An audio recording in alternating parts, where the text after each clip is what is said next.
हरे कृष्ण साथियों। आपने भगवान कामतानाथ जी के दर्शन किए होंगे अभी अभी।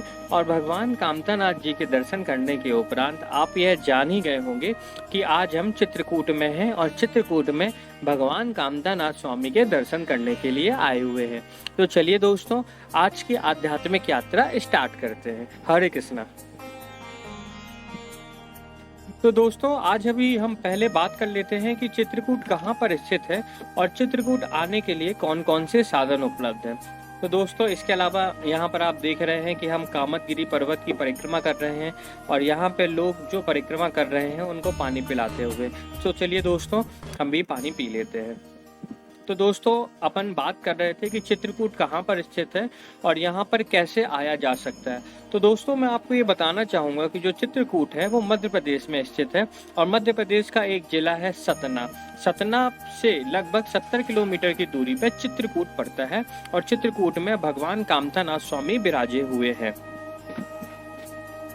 चित्रकूट आने के लिए अगर साधनों की बात की जाए तो चित्रकूट से सबसे नज़दीकी जो हवाई यात्रा के लिए एयरपोर्ट है वो खजुराहो पड़ता है और खजुराहो से 175 किलोमीटर की दूरी पर चित्रकूट है।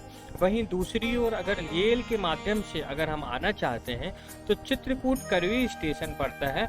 वहाँ पे सभी बड़े बड़े स्टेशनों से आने जाने के लिए ट्रेनें दोस्तों रहती है। तो चित्रकूट करवी स्टेशन जब हम आते हैं तो वहाँ से 12 किलोमीटर की दूरी पे कामतानाथ स्वामी जी का कामदगिरी पर्वत स्थित है, तो हम वहां पर आके दर्शन लाभ ले सकते हैं। वहीं तीसरी, अगर हम लोग यह बात करें कि अगर हम लोग सड़क मार्ग से आना चाहें तो कितनी दूरी पड़ेगी, तो दोस्तों मैं आपको ये बताना चाहूँगा कि सड़क मार्ग से आने के लिए आपको सतना जिले में आना पड़ेगा और सतना जिले से लगभग 70 किलोमीटर की दूरी पर चित्रकूट पड़ता है और रोड बहुत ही अच्छी है जिससे आप आसानी से आ और जा सकते हैं। साथियों, कामतानाथ स्वामी और कामदगिरी पर्वत के बारे में मैं आपको यह बताना चाहूँगा कि हमारे आराध्य मर्यादा पुरुषोत्तम प्रभु श्री राम माता सीता और लक्ष्मण जी के साथ जब 14 वर्ष की वनवास अवधि व्यतीत कर रहे थे, तब उन 14 वर्षों में 11 वर्ष उन्होंने चित्रकूट में ही व्यतीत किए थे। जब वह चित्रकूट से जाने लगे तब चित्रकूट पर्वत अत्यधिक उदास हो गए। तब प्रभु श्री राम ने चित्रकूट पर्वत जी को यह आशीर्वाद दिया कि अब आप कामद हो जाएंगे और जो भी आपकी परिक्रमा करेगा उसकी सारी मनोकामना पूर्ण होगी और आप कामदगिरी पर्वत कहलाए जाएंगे। और प्रभु श्री राम कामतानाथ स्वामी के रूप में कामदगिरी पर्वत में विराजमान हुए।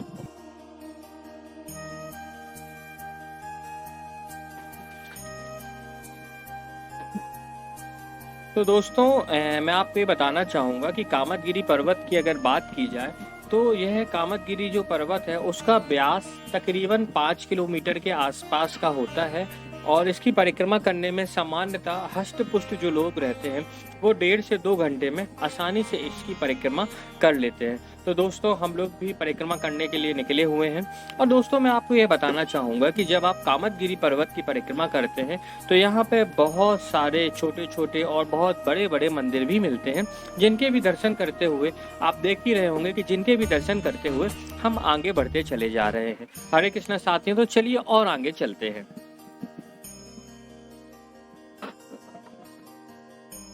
साथियों, मैं चित्रकूट के बारे में आपको यह बताना चाहूँगा कि चित्रकूट में आना, रहना, खाना पीना बहुत ही इकोनॉमिकल है। यहाँ पर अगर आप आते हैं तो यह आध्यात्मिक नगरी है। यहाँ पर रुकने के लिए सबसे अच्छी बात तो दोस्तों यह कही जाती है कि आप यहाँ पर आकर किसी भी आश्रम में रुक सकते हैं, आश्रम या धर्मशाला में। यहाँ पे आश्रम और धर्मशालाओं में रुकने की पूरी व्यवस्थाएं रहती हैं।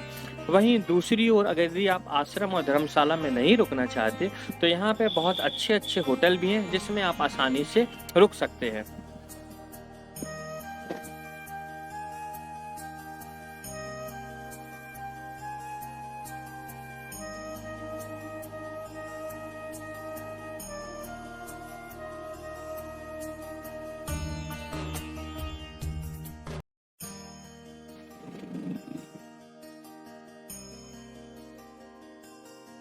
तो चलिए दोस्तों, आगे चलते हैं।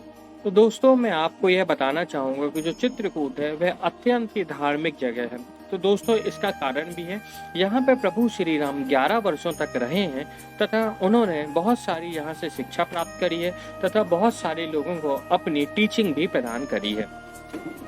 साथियों, कामदगिरि पर्वत की परिक्रमा करने के पूर्व यह कहा जाता है कि यहाँ पे राम घाट पर स्थित मंदाकिनी नदी में स्नान किया जाता है तथा स्नान करने के उपरांत हम कामदगिरि पर्वत की परिक्रमा करते हैं तथा कामदगिरि पर्वत की परिक्रमा करने के उपरांत हम भगवान कामतानाथ स्वामी के दर्शन करते हैं और जो भी हमारी मनोकामना रहती है वह हम कामतानाथ स्वामी से मांगते हैं तथा कामतानाथ स्वामी हमें वह मनोकामना पूर्ण करके देते हैं। तो दोस्तों यहाँ पे यह मान्यता है कि यदि आप कामदगिरि पर्वत की पूर्ण परिक्रमा करेंगे तथा जो भी चीज आप चाहते हैं वह वांछित चीज आपको जरूर मिलती है।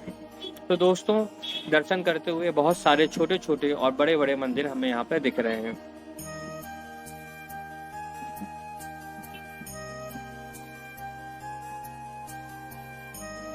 तो दोस्तों ऐसा लग रहा है कि हमने कामदगिरि पर्वत की परिक्रमा पूरी कर ली है।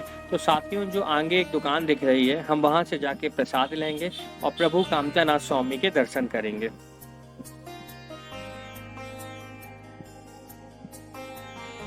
जैसे आपने हर धार्मिक स्थल पे देखा होगा कि बहुत सारी छोटी छोटी दुकानें प्रसाद के लिए रहती हैं, यहाँ पे भी एक दुकान है जहाँ पे हमने 100 रुपए का प्रसाद लिया है। तो चलिए दोस्तों आगे चलते हैं। ये देखिए दोस्तों बहुत सारी छोटी छोटी दुकानें यहाँ पर है।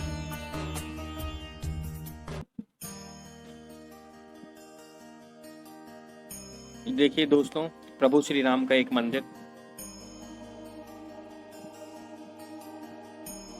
श्री राम जानकी मंदिर।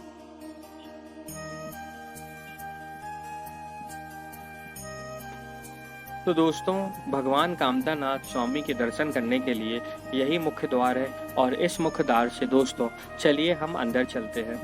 यहाँ कामतानाथ भगवान के दर्शन करने के पूर्व प्रभु श्री राम, माता सीता और लक्ष्मण जी की भी प्रतिमा विराजी हुई है। तो पहले उनके दर्शन प्राप्त करते हैं, उसके उपरांत भगवान श्री कामतानाथ स्वामी के दर्शन प्राप्त करते हैं। साथियों जय श्री राम।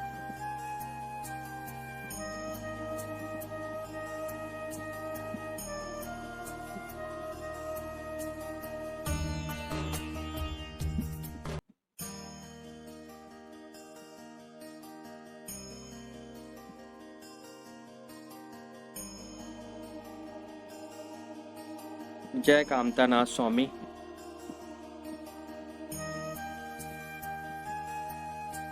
तो दोस्तों स्वामी के दर्शन करने के उपरांत यह बाहर जाने का रास्ता है, यहाँ से धीरे धीरे करके बाहर निकला जाता है।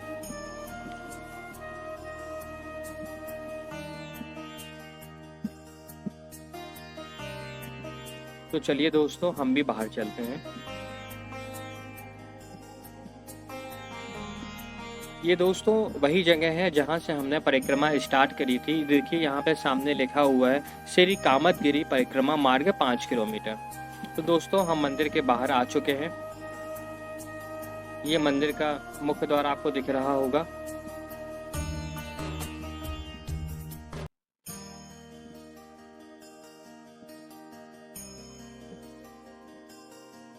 हम एक बार दोस्तों फिर से मंदिर के अंदर आ चुके हैं। तो चलिए दोस्तों मैं भगवान कामतानाथ स्वामी, प्रभु श्री राम, माता सीता और लक्ष्मण जी के दर्शन प्राप्त करते हुए अपनी इस आध्यात्मिक यात्रा को यहीं पे अंत करते हैं। हरे कृष्ण साथियों।